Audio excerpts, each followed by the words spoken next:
يا أهلا بيكم. النهاردة هنشوف مع بعض مفهوم مهم جدا عن الفلوس والاستثمار، بس مش بالطريقة التقليدية، لا، من خلال قصة حقيقية لشخص. قصة عن قرار كان باين إنه بسيط جدا، بس اتحول لكابوس، وفي آخر الكابوس ده كان فيه درس غير كل حاجة. يلا بينا نشوف الحكاية دي. الحكاية بتبدأ بموقف أنا متأكد إن كتير مننا مر بيه. فجأة الواحد بيلاقي نفسه محتاج مبلغ كاش ضروري، يمكن عشان يشتري شقة أو لأي سبب طارئ. وأول حل بيجي في بالنا إيه؟ نبيع أصل من الأصول اللي عندنا، زي العربية مثلا. يبان حل منطقي وبسيط جدا، صح؟ لكن اللي حصل بعد القرار ده كان هو المفاجأة كلها. الخطة اللي كانت على الورق شكلها سهل قوي، في الحقيقة اتحولت لتجربة مرهقة ومختلفة تماماً عن أي توقعات. الجزء الأول من الحكاية هو الكابوس اللي استمر شهر بحاله، وهنا بنشوف المعاناة الحقيقية اللي ورا قرار بيع أصل ملموس. الموضوع ما طلعش مجرد إعلان وبيع وخلاص، لأ، دي كانت رحلة طويلة ومتعبة. متخيلين الرقم؟ شهر كامل، شهر 30 يوم من المحاولات والمجهود عشان بس حاجة تبان سهلة زي بيع عربية إنها تتم. المدة دي لوحدها كانت صدمة، وبتوضح قد إيه العملية دي كانت بعيدة كل البعد عن السهولة والسرعة. طب الشهر ده كان عامل إزاي؟ كان عبارة عن دوامة من التفاصيل اللي بتستهلك أي حد، معاينات ورا معاينات ما بتخلص، فصال ومساومة على السعر بشكل يستنزف الأعصاب. ده غير طبعا التعامل مع السماسرة ومواعيد مع ناس في الآخر أصلا ما بتجيش. وفي النهاية بعد كل التعب ده، الصدمة الأكبر كانت إن السعر النهائي كان أقل من المتوقع بكتير قوي. يعني نقدر نقول إن خلاصة التجربة إن العملية كلها كانت استنزاف حقيقي، استنزاف للطاقة وللوقت وللأعصاب. تجربة صعبة جدا خلت صاحب القصة يقف ويفكر في الموضوع كله من زاوية تانية خالص.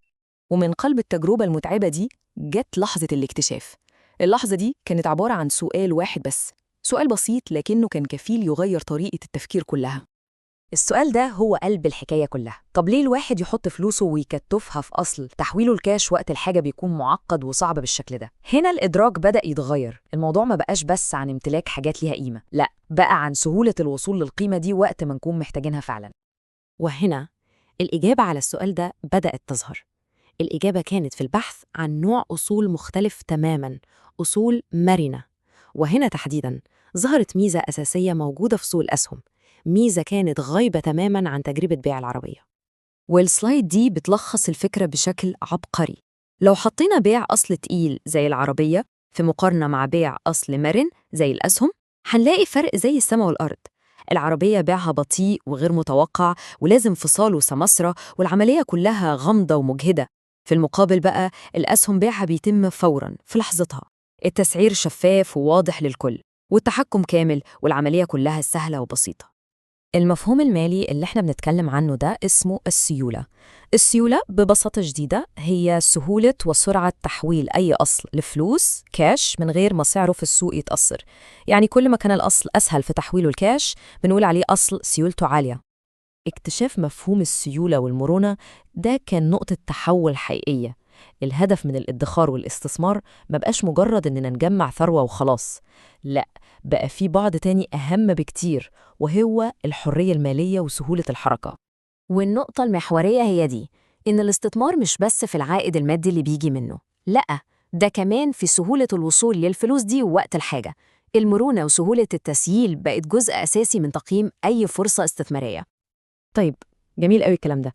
إزاي ممكن نطبق الفهم الجديد ده بشكل عملي؟ هل الموضوع معقد وبيحتاج خطوات صعبة؟ الإجابة هي لأ. دي طريقة تفكير جديدة بتخلي إدارة الفلوس أبسط وأكثر مرونة. المنهج الجديد في التفكير بسيط جدا. أول حاجة، مش لازم كل فلوسنا تكون محبوسة في أصول تقيلة وصعبة الحركة. تاني حاجة، الاستثمار ممكن يبدأ حتى بمبالغ صغيرة جدا. تالت حاجة، الهدف هو إن الفلوس دي تفضل شغالة وبتنمو باستمرار. ورابعاً، ودي أهم نقطة، نحافظ على مرونة الوصول للفلوس دي في أي وقت نحتاجها من غير أي تعقيدات أو صداع. وهنا بتيجي رسالة مهمة جدا ومطمئنة. سوق الأسهم مش مكان للمتخصصين أو أصحاب الملايين وبس، لا خالص. هو أداة مرنة ممكن أي حد يستخدمها عشان يخلي فلوسه تشتغل وتنمو، وفي نفس الوقت تفضل تحت إيده لو احتاجها. وفي النهاية، القصة دي بتسيبنا كلنا مع سؤال مهم لازم نسأله لنفسنا. الأصول اللي بنمتلكها فلوسنا اللي مربوطة في عقارات أو ذهب أو عربيات، يا ترى هي مرنة قد إيه؟ هل هي ثروة حقيقية نقدر نوصل لها وقت الأزمات ولا مجرد قيود بنفرضها على نفسنا؟ سؤال يستاهل مننا كلنا لحظة تفكير.